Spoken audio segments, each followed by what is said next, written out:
Hello hi అండి. ఈరోజు Sunday కదా అని ఫిష్ చికెన్ తెస్తాడంటే ఈయన బోటి కూడా తీసుకొచ్చాడు. నాకు ఇది ఎలా చేయాలో తెలియదు నాయనా బాబు అంటే చేసినట్టు ఏం చేస్తాడు. ఇంకా మా ఆయన గారి కొంచెం చేసుకున్నారు. ఆ చిపురు పుల్లలో ఆ పేగు లోపల పెడితే అంట ఇట్లా కొంచెం అటు ఇటు అంటే పేగు లోపల ఉన్నదంతా క్లీన్ అవుద్దంట. సరే అయిపోయింది. నాకు ప్రాసెస్ అయిపోయినాక బోటీని ఉడకబెట్టాలంట కాసేపు. సో కుక్కర్లో వేసి బాయిల్ చేశాను. తర్వాత గోంగూర రోల్ చేసుకున్నాను గోంగూరతో చేద్దామని. నెక్స్ట్ ఇంకేముంది, కళాయి పెట్టేసి ఆయిల్ చెక్క లవంగాయలు అన్నీ వేసుకొని ఉల్లిపాయ పచ్చిమిరపకాయలు కరివేపాకు అన్నీ వేసేసుకొని పెట్టేసుకున్నాను. ఉడికిన బోటీని తీసుకొచ్చి ఇంక తర్వాత వేగిన తర్వాత బోటీని కాసేపు తిప్పాను, అటు ఇటు తిప్పేసి కాసేపు మూత పెట్టుకున్నాను. పెట్టేసి ఏమైంది, మళ్ళీ బోటీని తిప్పేసి మూత తీసి దాంట్లో కొంచెం గరం మసాలా ధనియా పౌడర్ మన ఇంట్లో ఉన్న గరం మసాలాని కలిపేసి కొంచెం అల్లం పేస్ట్ అన్నీ కలిపేసి మిక్స్ చేసుకున్నాను. మిక్స్ చేసేసుకొని ధనియా చెక్క లవంగాయల పౌడర్ గరం మసాలా ఇంట్లోనే చేసుకున్నాను ఫ్రెష్గా, బయటదేం కాదండి. ధనియాలు చెక్క లవంగాయలు అలాగే కారం కూడా వేసాను.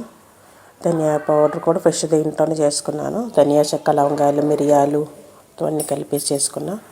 ఆ పౌడర్ చేసుకున్నాను, లాస్ట్ దానికి అంటించాను.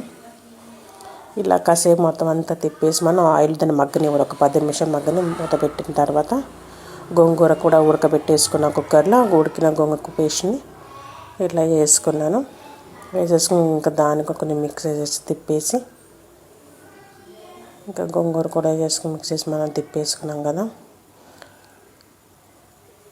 గోంగూరతో కూడా తిప్పేసి, కానీ ఈ బోటి కూర పిల్లలకు పెడితే మంచిదంట. అంటే యాక్చువల్ మా పాపకి స్టమక్ పెయిన్, సో ఏమైనా డైజెషన్ ప్రాబ్లం ఉందని ఎవరో చెప్పారన్నమాట బోటి కూర పెట్టాలని. సో సండే ఎక్కడ కలిసి వచ్చింది కదా అని బోటి తెచ్చారు ఈయన. ఇంకా గోంగూర కలిపి ఇంకా లాస్ట్లో కొత్తిమీర యాడ్ చేసాను దానికి ఫ్లేవర్ కోసం.